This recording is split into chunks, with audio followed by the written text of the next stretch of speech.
수요 예배 시간이 됐습니다. 4시 30분에 모이던 것 이제 방학에 들어갔기 때문에 3시 30분에 모이게 됩니다. 주학에 맞춘 묵상기도 드림으로 예배를 시작하겠습니다.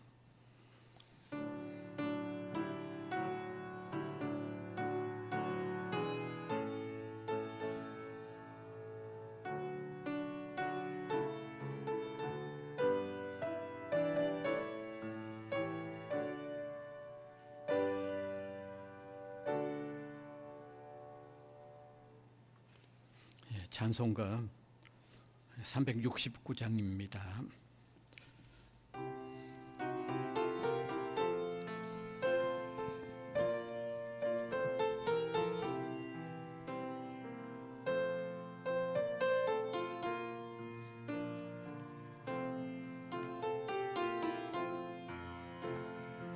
죄짓 맡은 우리 구주 어찌 좋은 친구인지 걱정 근심 무거운 짐 우리 주께 맡기세.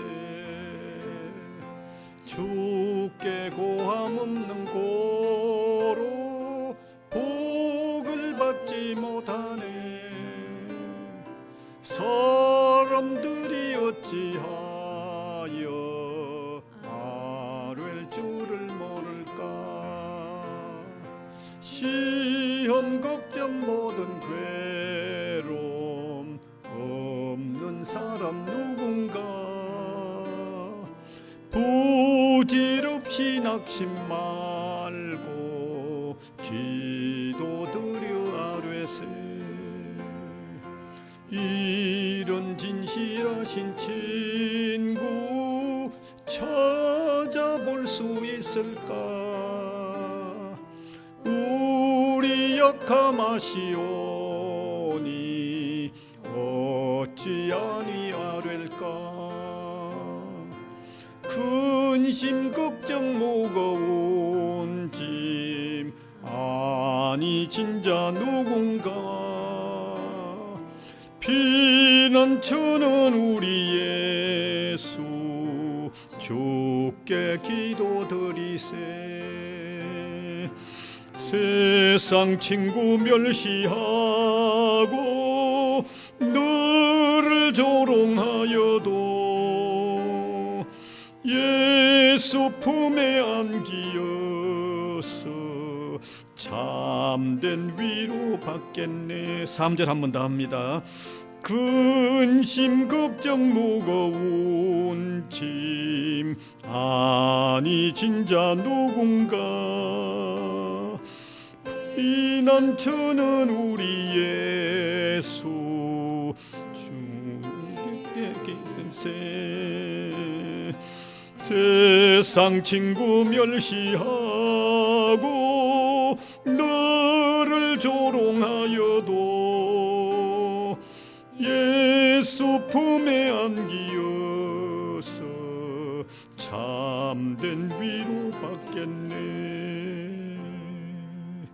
아멘.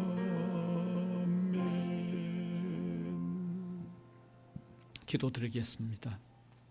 우리를 구원하셔서 인도해 가시되 우리의 삶에 다가서는 여러 가지 힘든 과정이 있을 때마다 놀라운 위로로 충만케 하시는 주님, 무한히 감사를 드립니다. 우리가 주님을 알지 못했을 때는 참된 위로가 아닌 다른 위로들을 찾았습니다. 진정한 위로가 되지 못했음을 너무 체험했습니다. 주 안에 들어와서 주님의 위로를 받을 때 무한한 위로이고 놀라운 위로임을 깨달으면서 주님만이 우리의 참된 구원자요 참된 위로자임을 고백하지 않을 수가 없습니다. 오늘 이 시간도 고백합니다.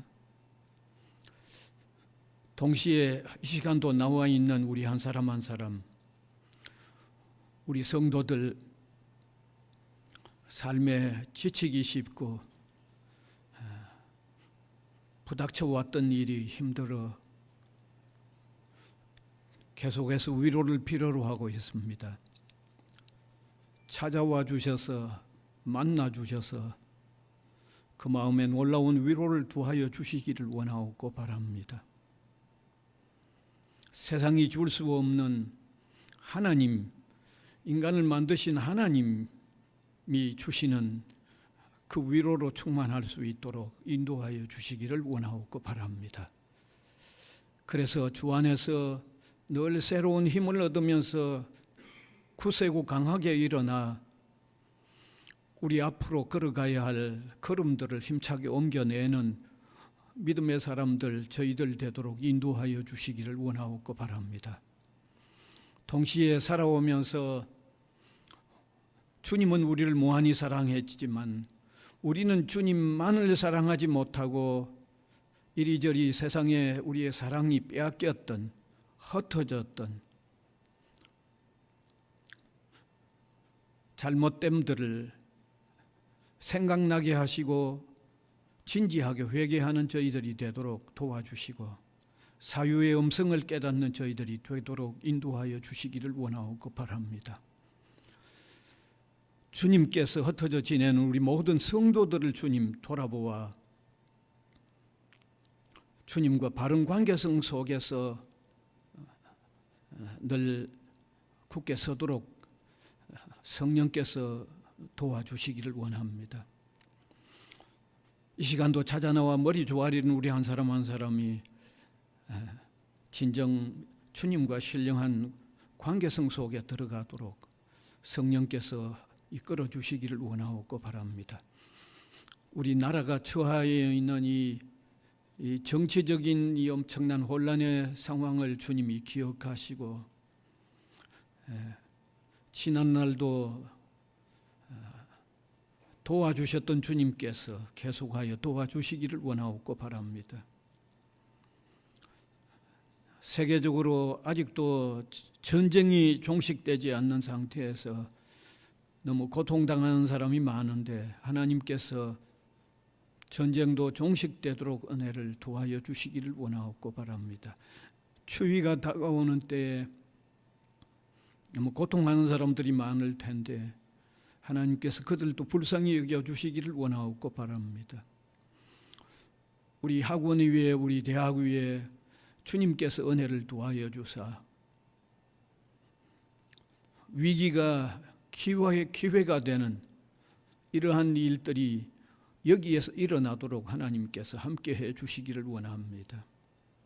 우리 구성원들이 한 사람 한 사람 더 하나님을 알아가고 만나고 그의 삶에 획기적인 변화가 일어나는 강한 역사가 여기에서 일어나도록 하나님이 함께해 주시기를 원하옵고 바랍니다. 우리 모든 구성원들 이제 방학이 되어 흩어져 있는데 급한 소식 듣지 않도록 하나님 돌아보아 긍휼을 더하여 주시기를 원하옵고 바랍니다. 이 시간도 하나님의 말씀을 함께 나누는데 귀한 깨달음이 있도록 주님께서 인도하여 주시옵소서.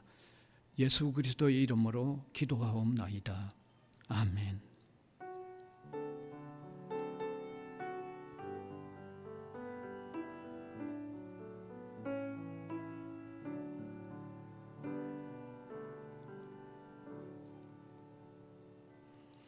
하나님의 말씀은 마태복음 1장 18절에서 25절입니다.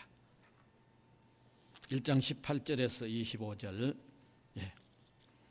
제가 한 절, 우리 회중이 한 절 교독해서 읽어 내려가겠습니다.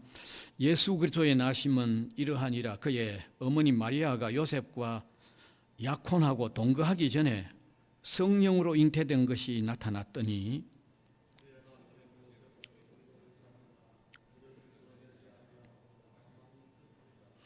이 일을 생각할 때에 주의 사자가 현몽하여 이르되 다윗의 자손 요셉아 내 아내 마리아 데려오기를 무서워하지 말라. 그에게 잉태된 자는 성령으로 된 것이라.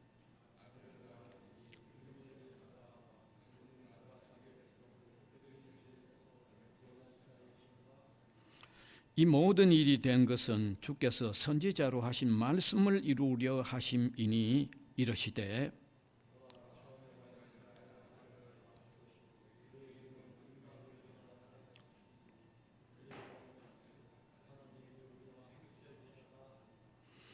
요셉이 잠에서 깨어 일어나 주의 사자의 분부대로 행하여 그의 아내를 데려왔으나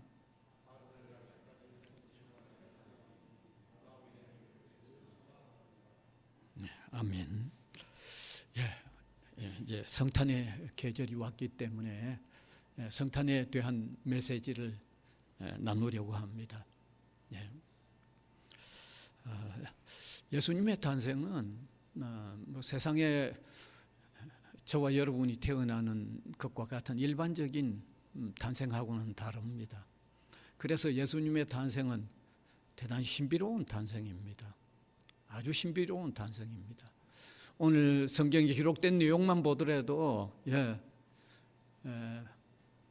마리아라는 여인이 요셉과 정혼을 했다. 뭐 쉽게 얘기하면 약혼을 한 상태였는데 아직 동거하기 전에 그 마리아에게 이미 잉태됨이 나타났습니다. 그래서 그 남편이 될 요셉은 이거 뭐 엄청난 일이 눈앞에 벌어진 거죠.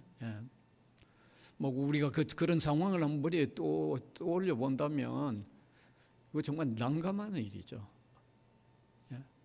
엄청 난감한 일입니다. 그런데 그걸 조용히 처리하려고 생각을 했죠.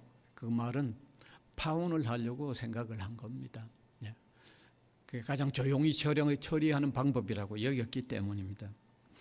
그래서 그렇게 파혼하려고 고민을 하고 괴로워하고 있을 때 꿈에 하나님의 사자가 나타나서 너 아내 데려오기를 두려워하지 말라. 그 아내가 될 사람에게 잉태된 일은 하나님께서 잉태케 하신 성령의 잉태이기 때문에 데려오는 일을 무서워하지 말라고 알려줍니다. 그러면서 아이가 태어나거든 이름을 예수라고 지으라고 하는 것까지도 알려주십니다. 그런 하나님의 사자의 어떤 분부함을 계시를 받은 남편 될 요셉이 마리아를 데리고 왔고 그리고 아이를 낳았을 때 이미 하나님의 사자가 알려준 대로 예수라는 이름을 지어주었습니다. 뭐 대단히 신비롭죠. 너무너무 신비롭죠 이게. 사실 예수님의 탄생은 여러 가지 신비로운 요소가 있는데 첫 번째는 어떤 신비로움이 있는가 하면 반드시 예언되었던 대로 탄생을 했다는 거죠. 예언이 되었다가 탄생하셨다는 사실입니다. 그 사실은 오늘 22절이 보면 이렇게 되어 있습니다. 22절 같이 한번 읽읍시다. 시작. 이 모든 일에 된 것은 주께서 선지자로 하신 말씀을 이루려 하심이니. 선지자로 하신 말씀을 이룬다는 이 말은 이미 과거에 선지자들이 예수님의 탄생에 대한 말씀들을 해왔다는 얘기죠. 미리 탄생 전에. 그러니까 예수님이 탄생 전에 예수님의 탄생에 대한 내용을 선지자들이 해와서 그 왔던 대로 탄생하는 거라니까 그건 다르게 말하면 예언된 탄생이라는 거죠. 예언된 탄생. 성경에는 사실 예언된 탄생이 정말 자세하게 나와 있습니다. 먼저는 동정녀 탄생. 처녀의 몸에서 예수님이 태어날 동정녀의 탄생이 이미 예언되어 있었습니다. 이사야 7장 14절인데 한번 띄워주시면 같이 읽읍시다. 그러므로 주께서 친히 징조로 너희에게 주실 것이라. 보라, 처녀가 잉태하여 아들을 낳을 것이요 그 이름을 임마누엘이라 하리라. 지금 구약 성경입니다. 적어도 700여 년 이전에 이미 저렇게 예언되어 있었습니다. 처녀로 통해서 날 것.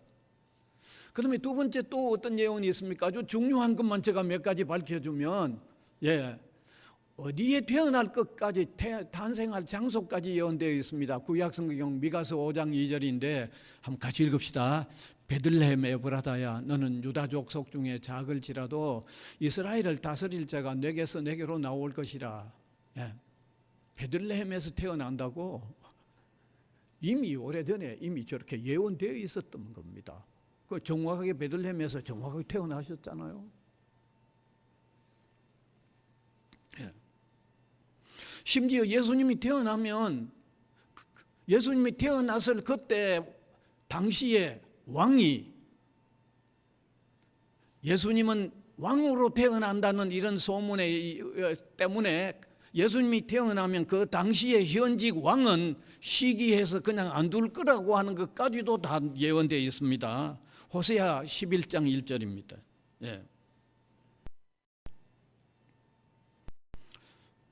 거기 봅시다.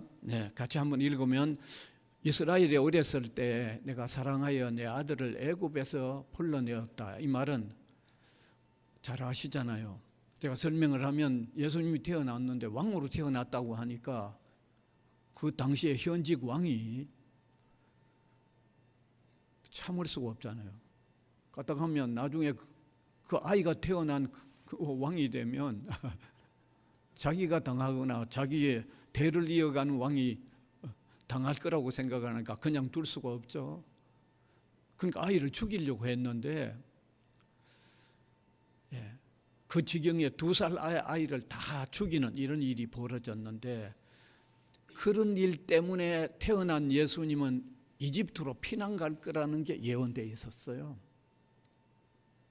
근데 실제로 예수님이 저 예언대로 그대로 이집트에 그대로 피난 갔어요.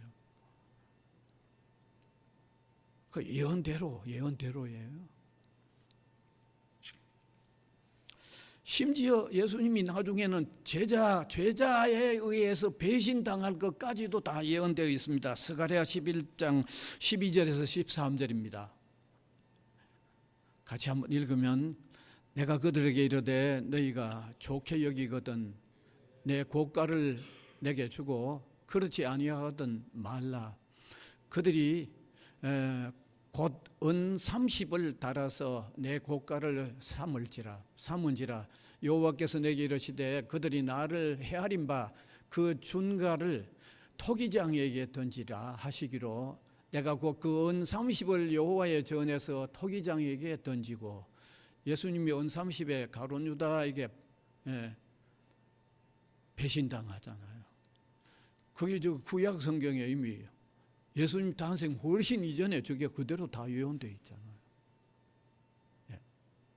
심지어 예수님은 십자가에서 우리의 죄를 대신해서 이제 고난 당하여 죽으시고 말할 수 없는 여러 가지 고난을 당하셨는데, 그것도 이사야 53장 5절에 그것까지 다 예언되어 있죠.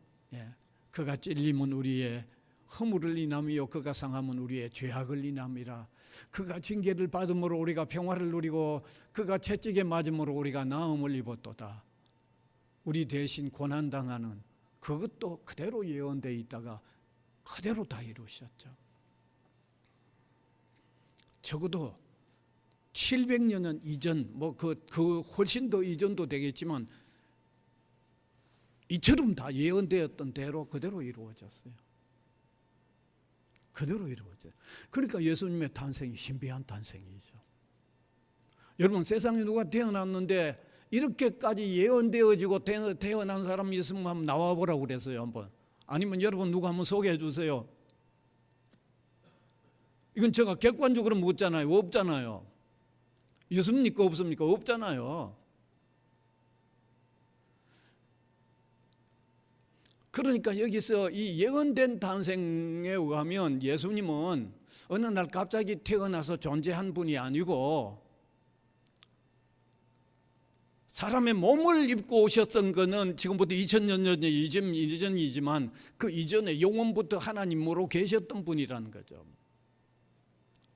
삼위일체의 면에서는 성자 하나님, 하나님 아들 독생자로서 영원전부터 계셨던 분이라는 거죠. 그러면 또 두 번째는 뭘 얘기합니까? 하나님은 우리 구원자를 임기응변으로 어느 날 갑자기 어떤 분 보낸 분이 아니고 이미 하나님께서 우리를 구원할 분을 하나님은 계획하셨던 대로 구원자를 보냈다는 거죠. 그러면 그 구원자가 정확하다는 거죠. 정확하다는 거죠. 여러분 얼마나 심오한 의미가 있지 않습니까?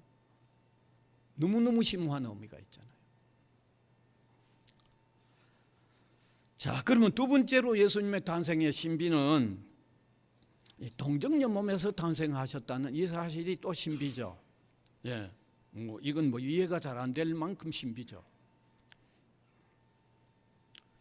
사실 정혼을 하고 약혼을 하고 동거하기 전에 마리아가 잉태됐죠.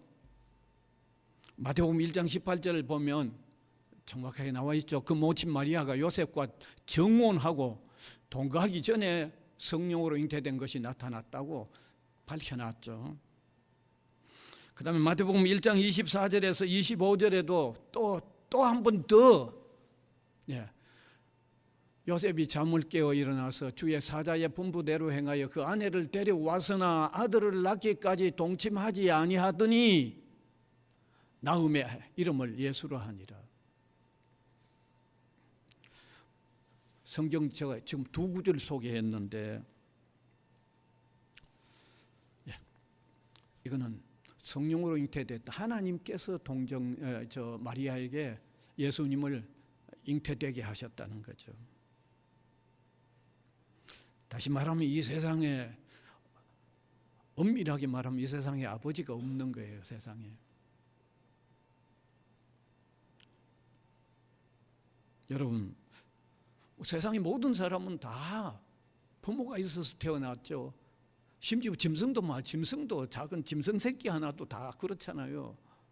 그런데 예수님은 그렇지 않은 거죠. 성령으로 잉태되어서 나셨다는 거죠. 성령으로 잉태되어서. 그러니까 신비하죠. 한없이 신비하죠. 그러니까 사람들이 안 믿으려고 할 만큼 신비하죠. 여기 대단히 중요한 의미가 있습니다. 여러분 사람이 태어나는 방법은 다 자연생육법이라고 하죠. 보통생육법이라고 하죠. 다시 말하면 부모로 통해서 태어나는 자연생육법, 보통생육법이죠. 그런데 예수님은 자연생육법, 보통생육법이 아니죠. 성령으로 태어난 특별생육법이죠. 초자연적 생육법이죠. 그래서 태어나셨어요. 그러니까 너무너무 신비한 거죠. 그러면 왜 구태여 이렇게 사람들이 잘 믿기도 어려울 만큼의 이 좀 초자연적 방법, 그 정상이 아니다 싶은 초자연적 신비한 방법으로 태어났어야 하셨는가 하는 문제죠. 그 이유를 알면 그런 뜻이 있었구나 하는 걸 깨닫게 되죠. 여러분 보통생육법, 자연생육법은요 아담의 범죄에 다 연루가 돼요. 아담의 후손들로 태어나는 거니까. 그러면 아담의 후손으로 태어난다는 말은 아담의 범죄를 같이 본인도 같은 범죄를 죄의 오염이든지 원죄의 영향이든지 누구든지 태어나면 태어나는 자체가 벌써 죄인으로 태어나는 거예요. 보통생육법에 의하면. 그래서 누구든지 태어나서 보통생육법에 의해서 죄인으로 태어나는 사람은 자기의 죄의 원인이 자기가 형벌받도록 되어 있어요. 그러니까 세상의 모든 사람이 다 보통생육법으로 태어나면 그걸 결국은 자기 죄의 원인으로 자기가 벌을 받기 때문에 다른 사람이 대신 다른 사람의 죄를 자기가 대신 받아줄 수가 없어요. 왜? 자기의 원인이, 자기 속에 죄가 자기 원인이 되어 있기 때문에.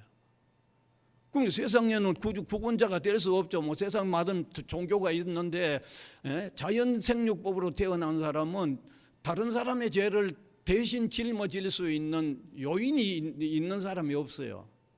대신 못 져요. 자기 죄가 자기의 원인이 되기 때문에. 그래서 하나님은 우리의 죄를 짊어져도 자기 죄가 없기 때문에 우리 거를 받아줄 수 있는 구주가 필요한 거죠. 그래서 예수님께서 태어나실 때 하나님께서 초자연적 방법, 이 방법으로 태어나게 하시려고 성령으로 잉태되게 하셨다는 사실이죠. 그 신비한 탄생에 있어서 그처럼 오묘한 이유가 있기 때문에 그렇게 하셨던 거죠. 그다음 한 가지만 더 말씀드리면, 신비한 탄생 하나는 예수님은 한 몸에 신의 성품과 인간의 성품, 이것을 신학적으로 신인 양성을 지닌 탄생을 하셨어요.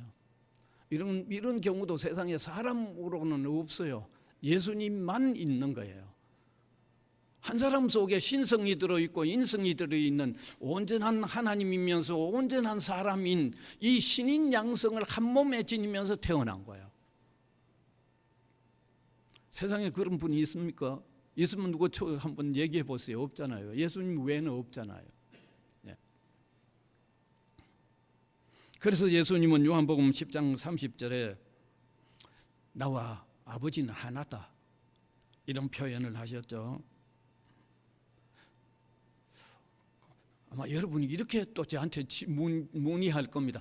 그래요, 예수님의 인성을 가졌다는 사실에 대해서는 여러분 부인하지 않을 겁니다. 예수는 분명히 인간이셨으니까. 그런데 그분이 신성이 있어. 그 하나님 되는 성품, 그게 신성인데 신성이 있어. 그건 아마 여러분이 의심할는지 모르겠어요. 그런데 예수님의 삶 속에서 신성을 가지신 것을 너무 분명하게 드러냈죠.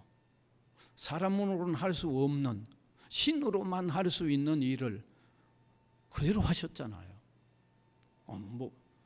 여러분, 바람과 바다를 지배하신 예수님이죠. 그 신이 아니고 어떻게 하겠어요? 바다 위로 걸어가는 게 신이 아니고 어떻게 하겠어요? 예수님이 행하신 모든 많은 초자연적인 많은 일들을 행하셨는데, 그거는요 사람으로는 할 수 없고 하나님만 할 수 있는 일을 하셨잖아요. 죽은 사람을 살리셨죠. 본인이 죽었다가 살아나셨죠. 그러니까 예수님이 완전한 신성을 지녔다는 데 대해서는요, 성경을 우리가 정확하게 믿는다면 부인할 수가 없습니다. 그러면 왜 예수님께서 신성과 인성을, 그 어떤 사람에게도 없는 신성과 인성을 그분이 한 몸에 양성을 지니고 완전한 하나님, 완전한 사람으로서 태어나는 이런 신비로운 탄생을 하셨는가? 그것도 이유가 있어야죠. 예수님은 우리 인간과 하나님 사이의 중보자예요. 그러니까 예수님은 한편에서는 하나님을 대변하는 분이어야 되고, 한편에서는 인간을 하나님 앞에서 대변하는 분이어야 돼요. 그러니까 이 한편에서 하나님을 우리에게 대변해야 되고, 한편에서 편에서 인간을 하나님에게 대변하는 이 두 가지를 갖추려고 하니까 한 몸 속에 신인 양성을 완전히 갖추었던 거죠. 그래서 바로 이 한 몸에서 하나님을 대변하고 인간을 대변하는 바로 이 중보자가 되시기 때문에 예수님이 놀라운 말씀을 하셨는데, 이 구절은 반드시 기억하면 좋겠습니다. 요한복음 14장 6절입니다. 이건 누구도 할 수 없는 말입니다. 같이 읽읍시다. 예수께서 가라사대 내가 곧 길이요 진리요 생명이니 나로 말미암지 않고는 아버지께로 올 자가 없다는 거예요. 하나님을 우리에게 완전히 대변하고 우리를 하나님에게 완전 대변하는, 쉽게 말하면 대변하는 분이니까 예수님 자기로 통하지 않고는 하나님께로 나갈 수 없다고 하는 이 엄청난 위대한 진리를 선포하신 거죠. 그래서 예수님의 탄생은 분명히 신비로운 탄생입니다. 그러한 탄생의 예수님은 정확하게 하나님께서 보내신 구주가 틀림없다는 것을 밝혀주고 있습니다. 그래서 이런 성탄의 계절에 이런 성탄과 관련된 메시지로 통해서 예수님은 틀림없는 하나님이 보낸 유일한 구원자이시라는 사실을 믿음으로 받아들여서 구원의 은혜, 하나님을 섬기면서 얻게 되는 세상이 줄 수 없는 이 은혜를 받는 저와 여러분이 될 수 있기를 간절히 바랍니다. 사랑의 하나님, 감사를 드립니다. 성탄의 계절에 예수님께서 신비롭게 탄생하셨던 그 의미들 속에 주옥같이 소중한 진리들이 담겨 있는 것을 이제 함께 나누었는데 성령의 도움으로 더 깊이 깨달아져 주님을 영접함으로 통하여 하나님에게로 나아가는 놀라운 길을 발견하고 그 길에 들어서는 우리 한 사람 한 사람이 되도록 인도하여 주시옵소서. 예수님 이름으로 기도하옵나이다. 아멘. 찬송가 109장입니다.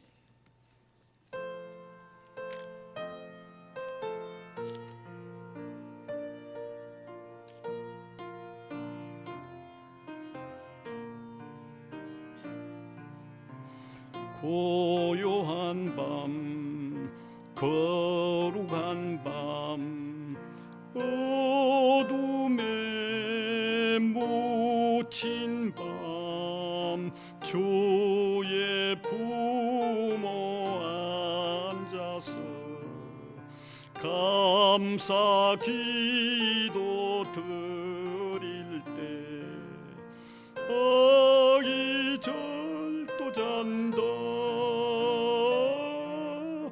아기 절도 잔다. 고요한 밤, 거룩한 밤, 영광이 둘린 밤, 천군 천사 나타나 기뻐 노래 불렀네. 구주 나셨도다. 구주 나셨도다. 고요한 밤, 거룩한 밤, 동방의 박사들 별을 보고 찾아와 꿇어 경배 드렸네. 구주 나셨도다. 구주 나셨도다. 고요한 밤, 거룩한 밤, 주 예수 나신 밤, 그의 얼굴 광채가 세상 빛이 되셨네. 구주 나셨도다. 구주 나셨도다. 아멘.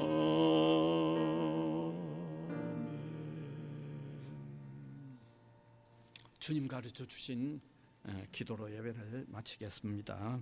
하늘에 계신 우리 아버지여, 이름이 거룩히 여김을 받으시오며 나라가 임하시오며 뜻이 하늘에서 이루어진 것 같이 땅에서도 이루어지이다. 오늘 우리에게 일용할 양식을 주시옵고 우리가 우리에게 죄 지은 자를 사하여 준 것 같이 우리 죄를 사하여 주시옵고 우리를 시험에 들게 하지 마시옵고 다만 악에서 구하시옵소서. 나라와 권세와 영광이 아버지께 영원히 있사옵나이다. 아멘.